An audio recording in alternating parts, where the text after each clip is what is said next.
Last week, I talked about 5 weird things that happen with insomnia that are very common and totally normal. Today, I'm going to talk about 5 more weird things that happen with insomnia. My name is Dr. Steve Orma. I'm a clinical psychologist and a specialist in insomnia and anxiety. So let's dive right in. The first weird thing that can happen when you have insomnia is that just about when you're going to fall asleep, you suddenly jerk awake. I don't see this a lot. I don't think this is very common with insomnia, but I've seen this with a decent number of clients that I've seen, which is that they get into bed and they're relaxed and they start actually going to sleep, but just before they fall asleep, they jerk awake. And sometimes they might even sort of sit up and get startled. And this could be very strange. For some people, this might even happen several times in a row when they're going to sleep. And it can be strange because why is this happening? And it can also be very frustrating because you're just about asleep and then you suddenly jerk awake again. So this could be happening from a couple of different things, but generally, I think what's going on here is when someone has insomnia, they have anxiety around their sleep and they have what's called hyperarousal, which is this, your body kicking into kind of this hyper gear to keep you awake because you're not getting enough sleep. It is keeping you awake at the wrong time when you want to be going to sleep. And so you have this hyperarousal. So when you're in that state or when you're anxious, it's difficult to let go. And to be able to fall asleep, you have to be able to let go, and you have to be able to let go not just physically, but you have to be able to let go mentally, meaning you have to let your conscious mind go, your reasoning mind, and just let your subconscious and your sleep system, which is just built into you naturally, take over. And what happens between that transition of letting go of your conscious mind and drifting into sleep is your conscious mind at some level is still observing your sleep. And this is very common what happens with insomnia, and why it can make it difficult to fall asleep sometimes is people have a hard time letting go. Like even when you're focused on just let go, just relax, part of your mind is observing whether you're falling asleep or not because you're so worried and concerned and you want to fall asleep so badly that you're watching it. And because you're watching it, even if you start drifting into sleep, you'll suddenly jerk awake because your conscious mind is still awake. It's still watching, and you have to let that go. That's usually the main thing that's causing these hypnic jerks is just you're not fully relaxed, and then as you're going into sleep, you're jerking awake. Now, sometimes I've seen this happen with people if they're drinking a lot of alcohol in the evening, which can definitely affect your sleep and your sleep system. And that could be one thing that as you start to relax, your body sort of jerks, almost like you're falling. Like there's a sense of falling sometimes when you're going to sleep, particularly when you're really tired or possibly when you're drinking alcohol. And so it's sort of like a defensive mechanism to sort of jerk awake to make sure that you're safe. So it's normal as far as I know. There's nothing like this can't hurt you. It's just, annoying and irritating and obviously interferes with your ability to fall asleep. Weird thing number 2 that happens with insomnia is you can't tell if you're sleeping or awake. Now, this is a very common thing that my clients report to me that they experience, and I also experienced this when I had insomnia, is that as they go through the night, sometimes it's difficult for them to know whether they're awake or whether they're asleep. Sometimes it seems like they're dreaming, and then it seems like they're awake, and they're not quite sure which is going on here. So like when you're going through CBTI, which is the gold standard treatment for insomnia, and it's what my insomnia program is built on, you're actually tracking your sleep each night, or in the next morning after a night, you're recording what happened. And sometimes people find it challenging to know, well, how long did it take me to sleep? Fall asleep or when I woke up, or because they're not quite sure when they're sleeping and when they're not sleeping. Okay, this is a normal thing that happens, and what's going on there is just because you're not fully relaxed, your sleep is restless. It's more shallow. It's more choppy. This is particularly true also if you are taking medication or other things that could interfere with sleep, like alcohol as well.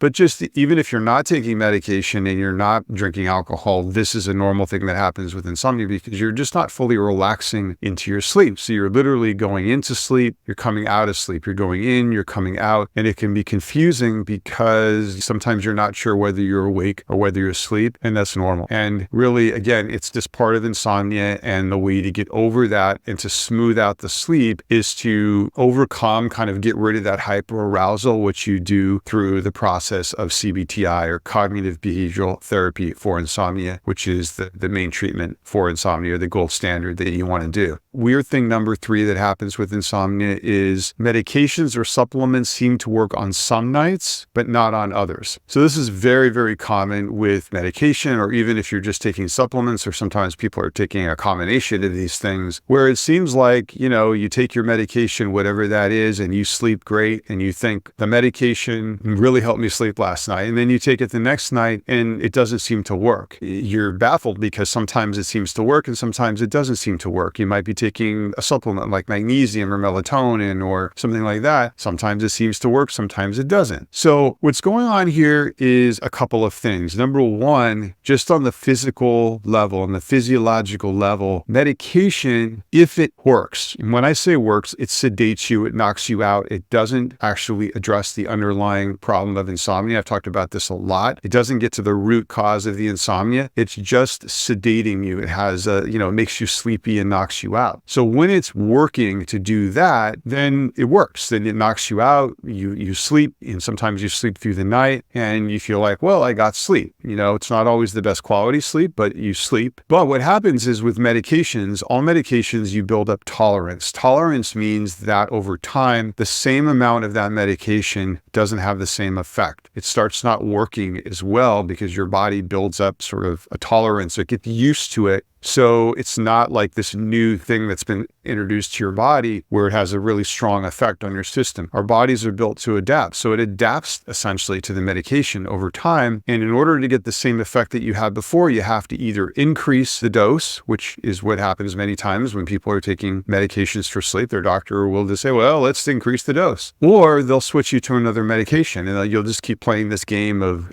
changing dosages and switching to different medications to sort of outsmart the tolerance. Your body is building up tolerance to a certain medication. So that's one thing that happens on the physical level with medications. On another level, on the psychological level, there's this thing called the placebo effect. You're probably familiar with this, but what the placebo effect is, it's a mental effect on our physical bodies. And this is a very well-researched, documented phenomenon that happens with treatments, with medications, is if you believe something is going to work, then it actually helps it work. Or sometimes it works just because you believe it will work, right? So they've done a lot of studies where someone's given, one group is given the actual medication, another group is given, usually it's a sugar pill. There's no medication, but they tell them this is a sleep medication. And both groups sleep just as well because the group that took the sugar pill actually believed it was the medication. And it was just that belief that actually caused them to sleep. This is actually the power of the mind. And the mind plays a huge part of when someone has insomnia. So when you're taking medication, what happens is sometimes the medication is actually helping you sleep, but sometimes medication isn't, and it's just the placebo effect, your belief that it will help you, and therefore you're more calm, you're expecting to sleep better, and because you're more calm and less anxious and confident you're going to sleep better, you actually end up sleeping better. And then these two things can get mixed up. Sometimes it's the placebo, sometimes it's the medication, sometimes it's a combination, and it's impossible to tell. When you're taking the medication, you can't tell because you don't know which one is which because you're taking the medication. This is another thing that happens both with the supplements and the medication, is this placebo effect. And the placebo effect is inconsistent. Medication is inconsistent, and placebo doesn't last forever, right? If that belief worked forever, then someone taking the medication would just continue getting a good result because they believed at one point the medication was working. When the medication stops working on a physical level, it starts to create doubt and it starts to undermine that placebo effect. And that's why you get these sort of different results with medication. The fourth weird thing that happens with insomnia is that